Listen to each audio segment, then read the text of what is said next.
Según el Servicio de Rentas Internas, en lo que va del año, es decir, a mayo del año 2025, se han presentado más de 90 denuncias por defraudación tributaria, lo que nos hace reflexionar si es que ahora tenemos que hacer el análisis sobre el contexto de simples errores contables o en verdad tenemos que preocuparnos por cumplir con nuestras obligaciones tributarias y no caer en elementos tipos de la práctica penal para que no se evidencie una defraudación tributaria. Bienvenidos a B de Verídico. Soy Darío Velástegui Enríquez, abogado especialista en materia tributaria, y les invito a que se queden hasta el final de este podcast.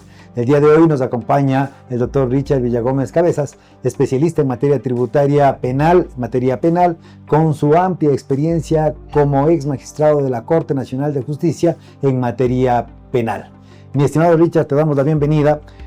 Nos gustaría, por favor, que nos pongas un poco en contexto tu experiencia profesional y académica, así como también tu experiencia como docente de varias casas de estudio a nivel nacional e internacional. Bienvenido. Muchas gracias por esta gentil invitación. En mi carrera profesional tengo que primero señalar que soy abogado de los juzgados y tribunales de la República del Ecuador, doctor en jurisprudencia, con maestría en Derecho Penal, Derecho Procesal y doctor en Derecho equivalente en PhD.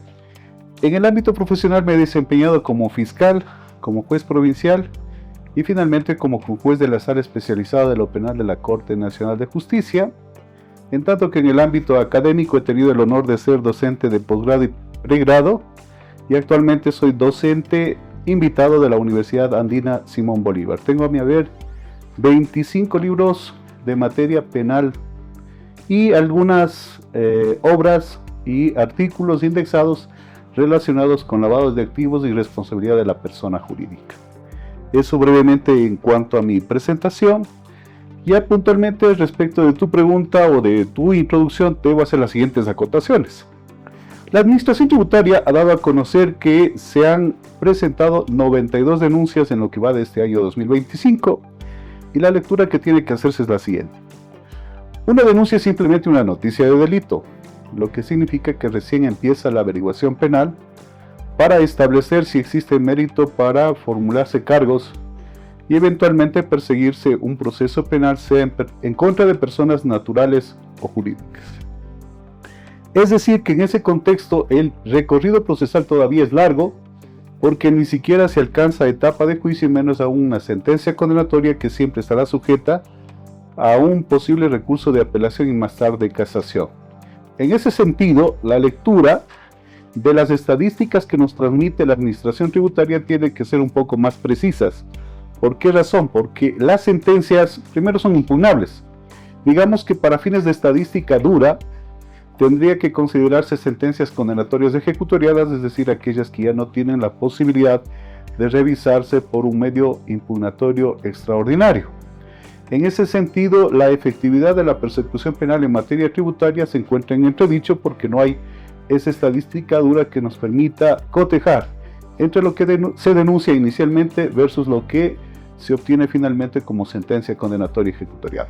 Pero esto podría devenir por la falta de preparación de los agentes fiscales, de los jueces en materia tributaria.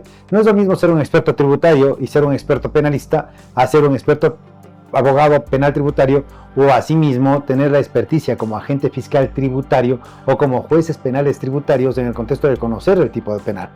La materia tributaria es eminentemente técnica y tiene que ser tratada de esa manera. Sin embargo, el tipo no puede ser ajeno al fiscal y al juez en materia penal. Pero hay ciertas circunstancias que pueden conducir a una confusión. Y nosotros, los dos que hemos patrocinado causas en conjunto en materia penal tributaria, nos hemos dado cuenta que hay unas confusiones bastante grandes. Por decirte, en el caso de los fiscales, cuando se tratan de sujetos activos y sujetos pasivos, se confunden en el contexto mismo del tecnicismo tributario y del tecnicismo penal. El sujeto activo es uno en materia tributaria y es otro en materia penal. Y eso es evidentemente una traba dentro del contexto penal tributario que puede generar no una adecuada investigación ni un adecuado juzgamiento. Yo creo que si algunos de estas investigaciones no ha trascendido es justamente por el desconocimiento, y creo que también podría ser que algunas personas que han sido condenadas por defraudación tributaria, no sabemos si fueron bien condenadas o fueron mal condenadas. Mi estimado Richard, sería conveniente que nos aclares cómo es esto de sujeto activo y sujeto pasivo de tipo penal, para yo un poco aclarar también el contexto del tipo de sujeto activo y sujeto pasivo en materia tributaria y hacer las diferencias sustanciales que en esta materia nos corresponden. Bueno, hay que hacer precisiones en dos ámbitos. Siempre hay una lectura contextualizada.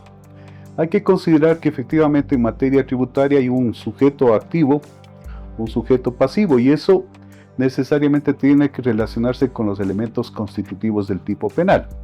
En materia penal mínimamente tenemos un sujeto activo, es decir, quien delinque. En este caso, la legislación tributaria ha previsto que puede atribuirse responsabilidad penal cuando menos a tres sujetos. Uno, el obligado o el contribuyente, persona natural. Dos, la persona jurídica, porque recuérdese que a partir del año 2014, la legislación penal ecuatoriana introduce la posibilidad de perseguirse penalmente por defraudación tributaria a la persona jurídica, con la precisión siguiente, de que no necesariamente la persona jurídica debe ser una compañía. Inclusive la forma en la que está narrado el tipo penal se permite entender que la responsabilidad se entiende inclusive a las sociedades de hecho, lo cual es completamente amplio. Se excluye de esa responsabilidad de la persona jurídica a las personas de derecho público. Hasta ahí una gran precisión. Pero la gran novedad es que dentro de la descripción típica que tenemos en el COIP, se introduce como una circunstancia agravada la posibilidad de que el servidor público haya participado del injusto tributario. Que es lo que a veces no conoce el servidor público, ¿no? Que la participación de él agrava la pena de 7 a 10 años, y aparte de aquello también el contexto de la responsabilidad que tiene el servidor público, porque no es de que solamente ayudo para el cometimiento del delito, sino que yo también tengo que cumplir con la pena. Exactamente, pero ahí en el esquema de participación tenemos una gran precisión que hacer. Tal y como está construido el COIP, permite la persecución penal a los tres sujetos en un solo tipo penal.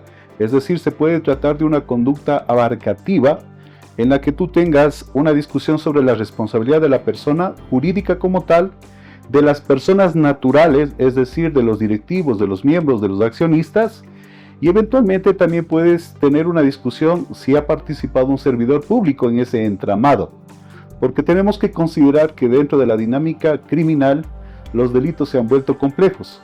Ya no son tan simples como se miraban anteriormente con un solo sujeto activo. En el caso concreto se puede verificar tres sujetos desde el lado de la actividad. Consecuentemente ahí lo importante es distinguir en qué calidad interviene. Porque nuestro esquema de participación tiene dos formas mínimas que son la autoría y la complicidad. Y dentro de la autoría, tú tienes claramente diferenciado la autoría directa, la mediata y la coautoría. Creería yo que la fórmula más simple de abarcar la conducta de un servidor público y personas naturales es la coautoría. Pero hay una creencia equívoca de que solamente se puede discutir en un proceso la responsabilidad de la persona jurídica y en otro la responsabilidad de las personas naturales. El artículo 50 del COIP, contrario a lo que se piensa de modo mayoritario, permite abarcar todos estos componentes en una conducta. Es decir, desde esa perspectiva el sistema procesal penal es mucho más efectivo tanto para la investigación del injusto penal cuanto para la represión de todos los que han participado.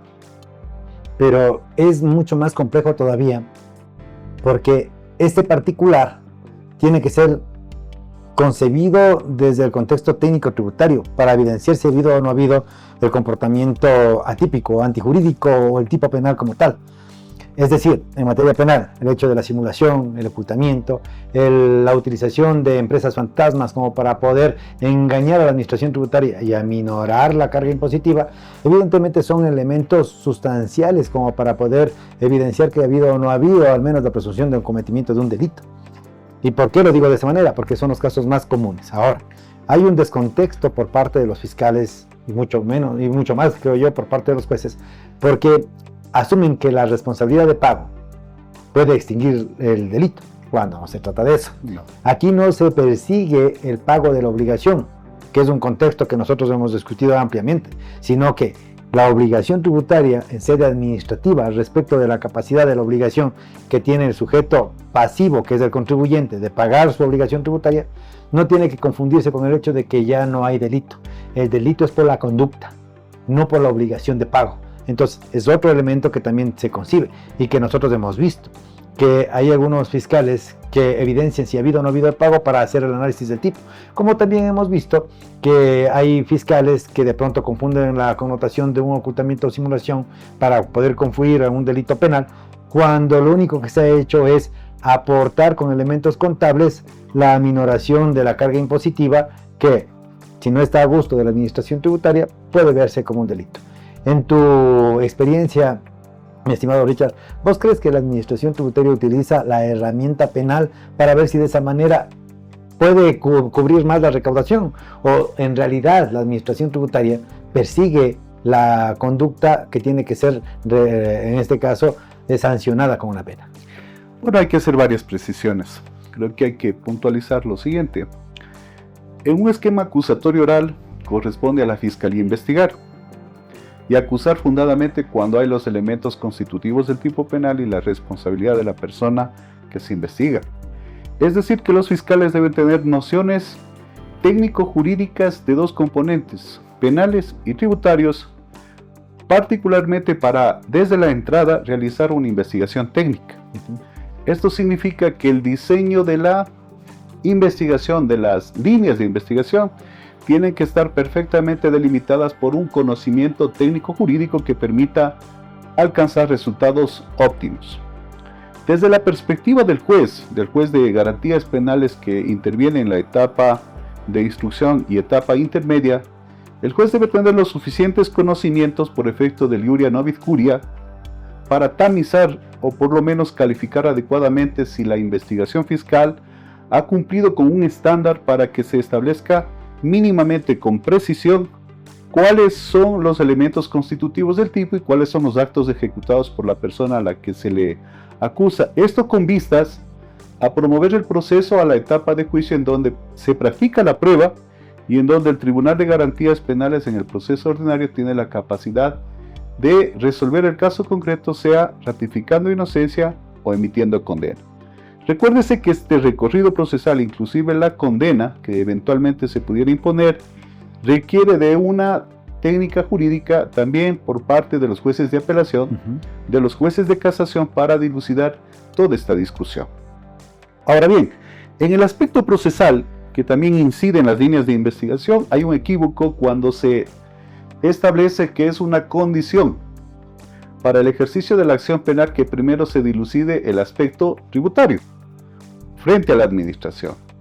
Si fuese así, que es una teoría o una interpretación incorrecta, se trataría de un requisito de procedibilidad, porque en tanto y en cuanto la administración tributaria no emite un pronunciamiento final sobre la discusión del tributo, la justicia penal no se podría activar. Eso acontecía con anterioridad en el Código Penal y el Código Tributario, pero tiene que considerarse que a partir de la vigencia del COIF, esto es del 2014, no existe esa circunstancia de procedibilidad. Entonces se entiende que son dos discusiones autónomas, una ante la administración para discutir si existe o no el tributo, si existe o no la obligación, y lo más importante siempre en materia tributaria va a ser el quantum del tributo. Y esto por una consideración de orden técnico, porque en el aspecto penal debe puntualizarse que el quantum del tributo permite construir la escala de la punición. Entonces, en la construcción del tipo penal, cuando menos tenemos diferenciado 4 tipos de pena, de 1 a 3, de 3 a 5, de 5 a 7, de 7 a 10. Pero esa dosificación punitiva está dada a partir de estos detalles en cuanto a los participantes del tributo, la modalidad, pero principalmente a partir del quantum de la discusión del tributo. Entonces, ese tema sí es importante tanto en la administración tributaria cuanto en la justicia penal, porque obviamente la amenaza de una punición va a estar dada a partir de la discusión del monto del tributo. De lo que supuestamente se ha defraudado al fisco. Así es. Y ahora, en tu experiencia, ¿cuál sería la prueba más adecuada que debería ser presentada, no sé, por parte de la administración o por parte del contribuyente, como para poder el uno acusar y el otro defenderse. Tomando en consideración que hay que partir desde el principio de inocencia, que obviamente si la administración dice que el sujeto pasivo fue el responsable del cometimiento de un presunto delito, tendrá que demostrar, entendería yo. ¿Cómo funciona en materia penal? ¿Qué es lo que se debe entender? Varias cosas y conceptos que son fundamentales. Junto con la presunción o estado de inocencia, recuérdese que la inocencia como tal es una presunción juris tantum, es decir, que soporta una probancia en contrario. Esto significa que en contrapartida, por efecto del onus probandi, corresponde a la Fiscalía enervar ese estatus. Y para ese fin tiene que presentar prueba que debe reunir ciertas características. Debe ser una prueba lícita, pertinente, conducente y suficiente. Y cuando hablo de suficiencia tiene que ver con el estándar o la calidad de la prueba. El artículo 453 del COIF, cuando habla del estándar de prueba, dice que el juzgador, quien decide la causa, al valorar la prueba tiene que necesariamente encontrar convencimiento o llegar al convencimiento, pero no es cualquier convencimiento, digamos, de carácter subjetivo, sino racional, porque el complemento de ese estándar está dado por el más allá de toda duda razonable. Entonces eso significa que la prueba debe ser de buena sustancia. En términos técnicos, tratándose de materia penal, tributaria, aplica el mismo esquema general en donde se reconoce que la prueba es la prueba pericial, la documental y la testimonial. Pero dada la naturaleza de la discusión técnica, mayoritariamente la discusión se va a centrar en dos ámbitos, en la prueba pericial y en la prueba documental. Tal cual. Y digo esto porque si nos detenemos a analizar las modalidades o los supuestos de hecho del tipo penal tributario, vamos a encontrarnos con la novedad de que mayoritariamente los tipos penales están construidos sobre la base de la falsedad o la simulación. Tal cual. Entonces, si la falsedad tiene que ser justificada en cuanto a una declaración, en cuanto a un documento, en cuanto a la declaración impositiva, evidentemente queda un documento. Pero ese documento puede ingresar y eso será materia de una lectura o una valoración de pertinencia por parte del tribunal, pero en ese punto necesariamente tiene que intervenir un perito para auxiliar a la justicia en el aspecto técnico y dilucidar si existe doble contabilidad, si existe simulación, si existe falsificación, y esos aspectos de orden técnico necesariamente tienen que discutirse a partir de las pericias que están autorizadas en el reglamento de incumbencias periciales, donde se fija cuál va a ser el objeto específico de las pericias o exámenes. Claro, y eso también tomando en consideración otro punto fundamental que le hace tan interesante a la materia penal tributaria. En el Código Tributario tenemos el artículo 17 del Código Tributario que habla de la calificación del hecho generador, donde se tiene que evidenciar no solamente las formas jurídicas, sino también la realidad de la esencia económica. Y eso, ¿a qué se refiere? Se refiere a que no solamente tengo que cumplir con el deber formal de declarar o de presentar la contabilidad, sino que esta sea correcta, que tenga una evidencia de que todos y cada uno de los elementos que han sido aportados técnicamente por un profesional de la contabilidad sean demostrables, y no solamente sean demostrables, sino que sean comprobables. Y desde ese mismo punto de vista viene el hecho de que la primera alerta que puede dar la administración tributaria es que de la revisión que se hace propia de la contabilidad se deslizan ciertos errores que no son coincidentes con lo que se declara sobre el monto, sobre la cuantía, sobre la base imponible, sino que a luz o a criterio de la administración tributaria existe inconveniencia, por decirlo.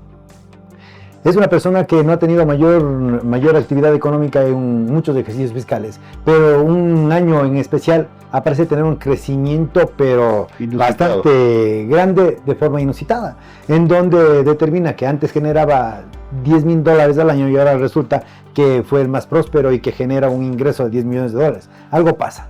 Primero, o en realidad tuvo la dicha de tener un contrato eminentemente grande, o algo está pasando.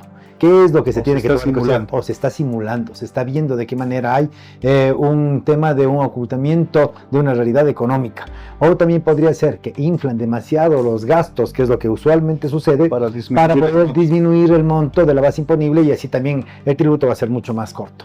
Por esas alarmas es que la administración tributaria debería entender yo que propone que se haga una investigación por la denuncia efectuada a la Fiscalía. El problema que se da justamente con la Fiscalía es que yo creo que no está lo suficientemente especializada en materia tributaria como para que pueda rendir los frutos que se esperan y pueda ser lo suficientemente solvente en materia tan espesa y tan técnica, penal, y súmele a lo penal, lo tributario. Entonces, eso también creo que es importante tomar en consideración, el hecho de que parte de un concepto tributario para que pueda adaptarse al tipo penal. ¿Qué tipos penales podríamos entonces nosotros identificar aquí, mi estimado Richard, en la legislación ecuatoriana sobre esto? Sería la defraudación tributaria, pero los tipos más comunes serían, como dije, simulación, ocultamiento e incluso la utilización de empresas fantasmas para poder aminorar la carga impositiva. Pero ahí tienes otro elemento también fundamental. ¿Qué es lo que pasa cotidianamente con los jueces? Los jueces penales que tratan de cualquier tipo de delito, ¿están preparados para este tipo de experticias o no están preparados en el Ecuador, de tu experiencia como docente y también como ex magistrado de la Corte Nacional de Justicia? A ver, varias cuestiones que hay que precisar. Primero, la mera alerta no es suficiente para condenar, porque como he dicho inicialmente, la calidad de la prueba es lo indispensable para enervar la inocencia. Entonces, si bien la alerta que realiza la administración tributaria al realizar un examen documental o una verificación sobre la declaración impositiva son meras alertas, lo único que hace es activar la administración tributaria para que realice un examen más a profundidad y una determinación. Pero recordemos que en materia penal la discusión va a ser eminentemente probatoria. Ahora bien, en materia penal hay una gran discusión por la parte técnica y ahí va a haber un problema de interpretación, no solamente de la prueba, sino de las normas jurídicas. ¿Por qué razón? Porque en materia de motivación de las decisiones judiciales, la Corte Constitucional ha expresado que debe haber varios componentes de esa motivación. Un componente fáctico, un componente jurídico, otro probatorio y finalmente unas conclusiones que van a estar sujetos a examen para saber si existe conformidad en todo ese debate, en toda esa discusión y sobre todo en las conclusiones del decidor. En ese sentido, por ejemplo, la mayor complejidad al investigar es justamente cómo investigo auxiliándome de un perito.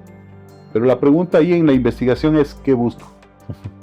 ¿Busco simulación? ¿Busco doble contabilidad? ¿Busco falsedad? Y recuérdate que la falsedad tiene 3 componentes, cuando menos. La falsedad teóricamente tiene un componente material, es decir, cuando se altera el contenido de un documento que se presume que es bueno. La segunda es una alteración en el plano ideológico, es decir, cuando el contenido del documento no responde a la realidad, y eso tiene que ver con el tributo que hemos dicho acá, la diferencia entre la realidad y la simulación. Y tenemos una falsedad que es mixta, que abarca los 2 componentes, tanto intelectual cuanto material. Entonces, la posibilidad de modalidades de consumación de la infracción son amplias. Pero en el plano práctico, en la actividad judicial, que es la que corresponde en el sistema acusatorio oral, decidir sobre el trabajo que le están presentando en prueba por las partes procesales, el problema es distinguir si la prueba tiene las calidades de licitud, pertinencia, suficiencia y conducencia. Pero en el aspecto normativo siempre va a haber una dificultad, y es un problema de interpretación, porque no todo lo penal tributario está en el COIR, sino que necesariamente yo tengo que leer otras normas jurídicas que pueden ser de mismo nivel legal o incluso infralegal para entender si se configura o no la infracción y la responsabilidad.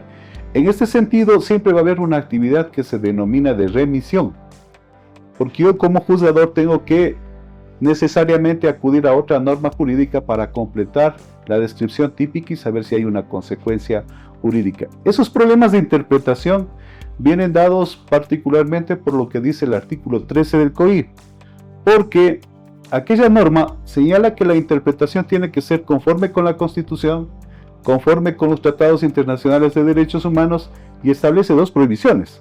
Dice, en materia de tipos penales, no se puede realizar interpretación extensiva. Que es fundamental. Y la segunda prohibición que se introduce es que en materia penal no se puede efectuar analogía, que no es propiamente un método de interpretación normativa, sino es un método de comparación, porque cuando se hace analogía, se expresa más o menos como se dijo en el caso A, que es similar al caso B. La respuesta jurídica está dada y consecuentemente tiene que aplicarse lo mismo en el caso B, pero siendo precisos en la expresión, los casos, por más parecidos que sean, siempre va a haber un detalle que puede marcar una diferencia sustancial, y esa diferencia está dada a partir del elemento que está siendo interpretado. De ahí la importancia de la prueba técnica. Claro, pero la reflexión que haces tú, Richard, es evidentemente cierta, válida, pero también preocupante. ¿Por qué razón? Porque ahí viene una pregunta que te pido la contestes con total honestidad. Cuando un abogado es penalista y es experto en materia penal, ¿está capacitado para ser abogado penal tributario? Y también desde el otro punto de la arista, si yo soy un abogado tributario, ¿estoy capacitado para defender en materia penal tributaria? O sea, ¿podría tener la capacidad solo con ser de abogado especialista en materia tributaria para defender en materia penal tributaria? Y podría yo, si soy eminentemente preparado en materia penal, pues estoy preparado para defender en materia tributaria penal. ¿Es suficiente? ¿Se puede hacer? ¿O crees que eso podría devenir inclusive un tema irresponsable profesionalmente hablando para nuestros clientes? Yo creo que la visión de la especialidad es interesante, pero insuficiente. Por la siguiente razón, no puedo ser solo penalista. Si yo voy a discutir temas de orden penal tributario, necesariamente requiero el componente tributario.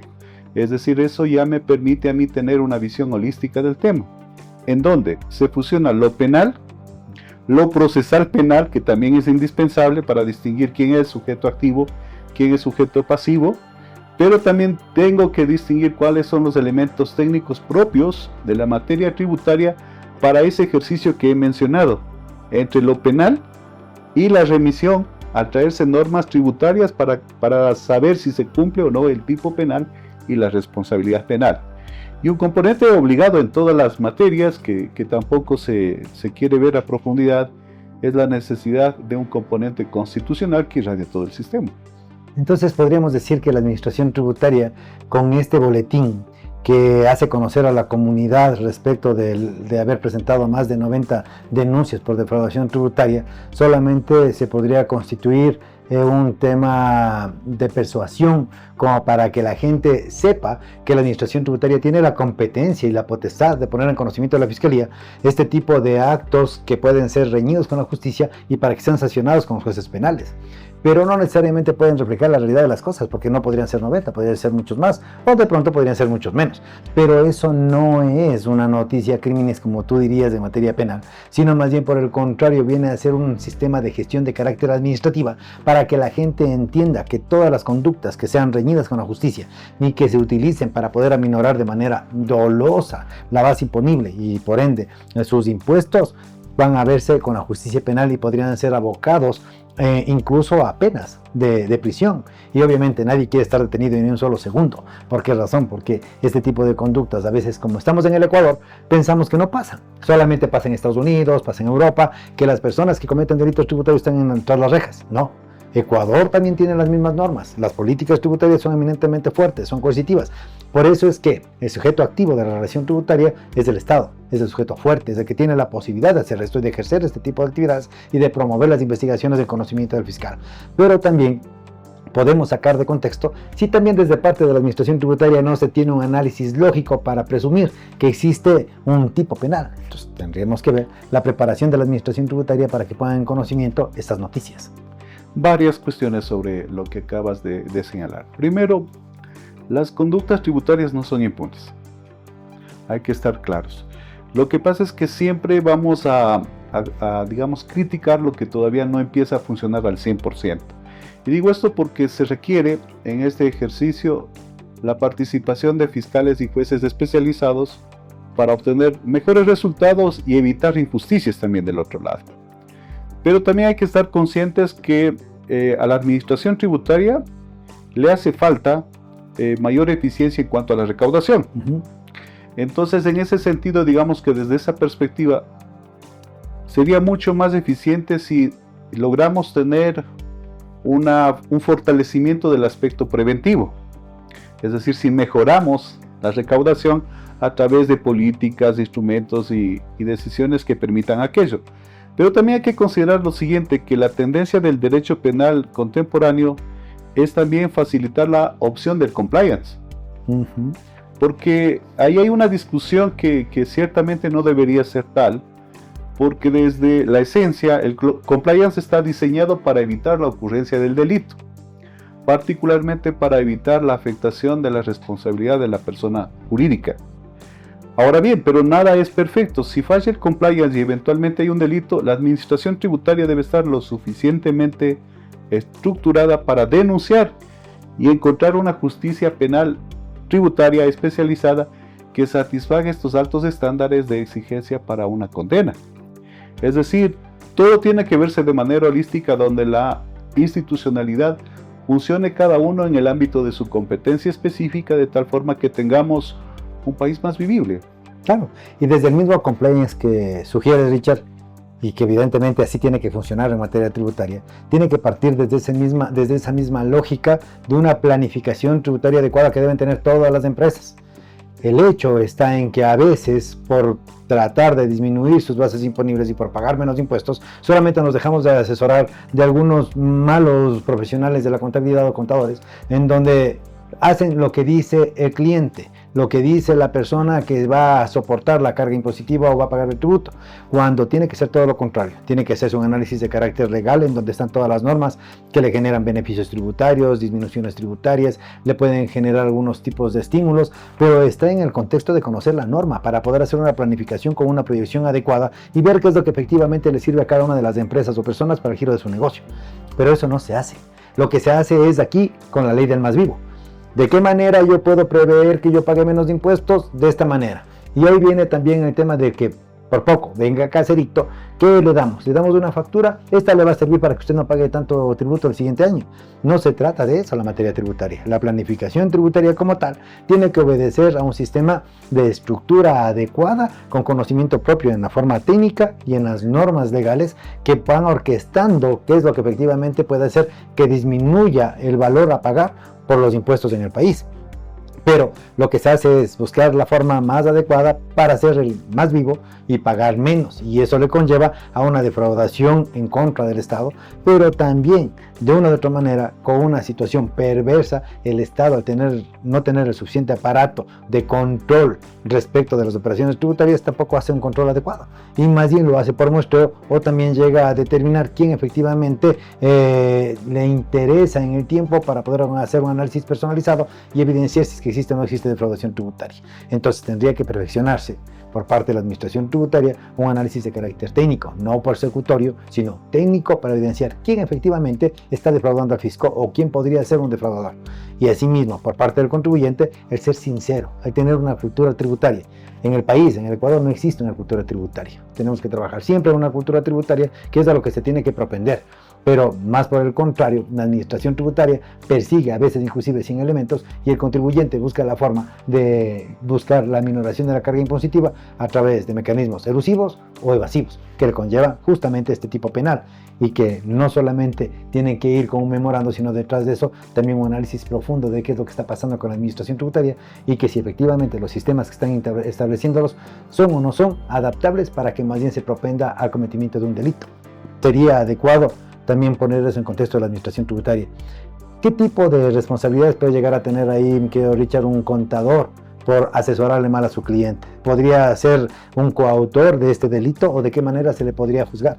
Hay responsabilidad. La misma norma está reconociendo la posibilidad de que el contador tenga responsabilidad.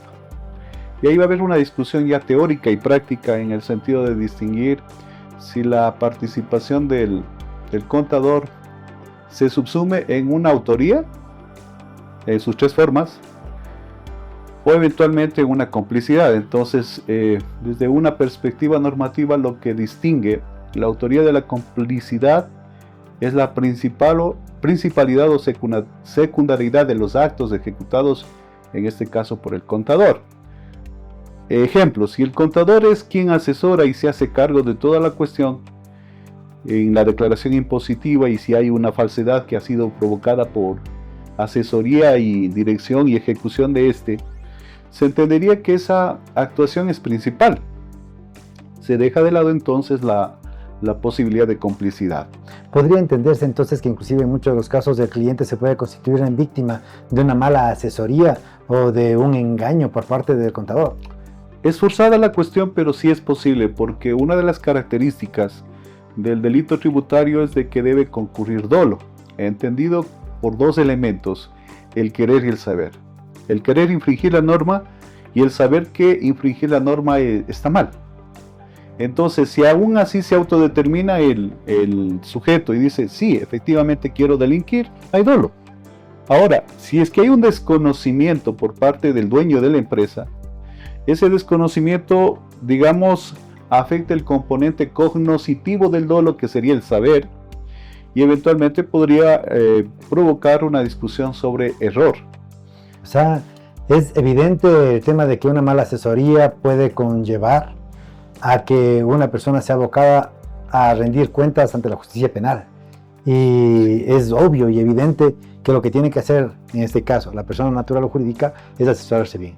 La corresponsabilidad también viene por parte de los accionistas y también de los representantes legales. Sí, la discusión más bien ahí radica entre los niveles de la persona jurídica, porque el gerente, representante legal, es quien ejecuta lo decidido por la Junta. Entonces ahí habría que distinguir si en un órgano colegiado cuál fue la orden o la decisión que se tomó, porque se entiende que en un órgano de esa naturaleza las decisiones tienen que ser legítimas. Es decir, no pueden 3, 5 personas decidir algo contra ley, porque eso eventualmente origina responsabilidad penal. Claro, y en esa misma línea de ideas, creo que tenemos que hacer otro programa, otro podcast, donde nosotros podamos advertir cuáles son las responsabilidades de los representantes legales, de los accionistas y demás tópicos en materia tributaria penal. El tiempo siempre es corto. Los temas que se han abordado ahora respecto de la realidad penal tributaria y sobre los últimos pronunciamientos de servicio de rentas de interna son verídicos y evidentemente hacen que nosotros tengamos que comentar respecto de ello. Mi querido Richard, siempre muy agradecido por tus valiosos conocimientos, por tu experticia en materia penal tributaria y por ponernos a la luz qué es lo que se tiene que entender en este tipo de delitos. Más bien te agradecemos y también te comprometemos a que estés con nosotros próximamente para seguir tratando sobre estos mismos asuntos que son tan interesantes. Muchas gracias, mi estimado Richard. Gracias también, un gusto. Muchas gracias.